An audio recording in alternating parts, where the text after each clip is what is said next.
Do I believe that somebody can be possessed by a demon? Yes. Yes, I do. I've made it clear in many of my videos. I'm not religious. I respect people's beliefs and practices, so if I offend anyone during the process of this video, I apologize. Every few months it seems like there's a new movie about exorcisms and demon possession. The Exorcist is a classic and a great film, and there are many films made on this subject, and many of them are must-watch horror films. They're great movies.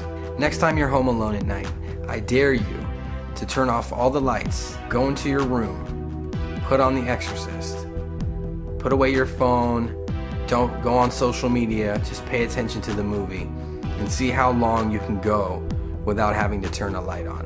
I mean, when The Exorcist first came out, people were getting sick in the theaters, people were freaking out, they had never been so scared in their lives. Now, why do these movies sell? Why are they so popular? I believe that deep down, many of us, some of you watching this, love those movies because you believe. You believe that it's possible for our mind and body to be hijacked by a demonic entity. Annalise Michel is a sad and famous case of demonic possession. The 2005 film The Exorcism of Emily Rose is based on her story. She underwent many Catholic exorcism rites, and none seemed to work. The demons were said to leave for a moment, but then return. She was in a terrible state of health during this whole period of her life. Malnourished, beaten, and broken. The demons in her would supposedly take over her body and throw her around, lash her around in her room, bruising her and hurting her. She would eat large amounts of food, but she would look malnourished and sick.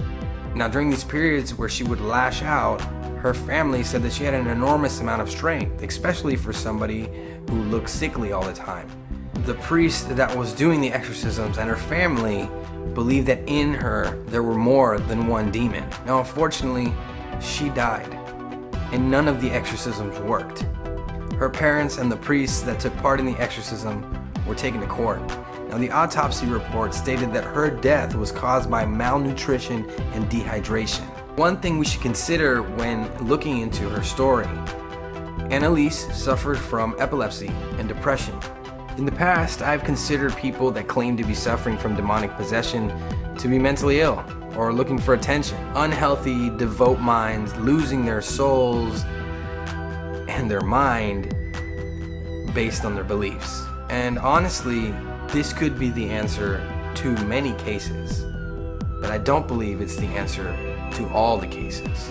So of course, seeing as I'm not religious, I didn't believe these stories. But in the last year or so, in order to make these videos, I've taken some trips down the rabbit hole. And there's a correlation that I want to discuss just real quick. Channeling. Yes, you heard me. Channeling. Aliens, spirits, interdimensional entities, whatever. Some people claim that they can channel aliens, entities from other realms, and even the dead. Psychics, mediums, they become vessels for these entities. They let the entities communicate through them, speak through them. So let's consider the possibility that channeling is real. Some people believe that all of us can be psychic. We just have to learn how to do it. We have to train our minds, some more than others, but it's possible for all of us to learn. Maybe you're not a medium. Maybe you're not a psychic. Maybe there's something naturally in you that has you on a different frequency than other people. Maybe you're like a flare in the universe, accidentally riding this state of mind. You're on a different frequency than other people unknowingly, whatever you want to call it. And this may be how people become possessed. They unknowingly become a vessel for an interdimensional entity. So is demonic possession just channeling against someone's will? Channeling done wrong, unknowingly? Is it possible to be possessed by a good entity, by a positive entity? What do you believe?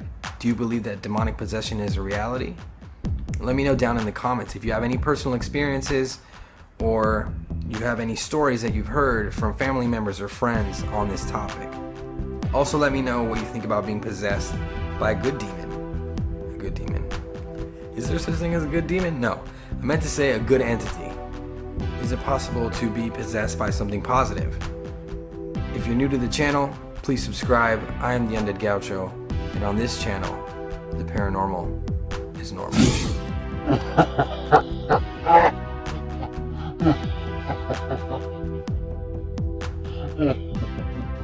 ha.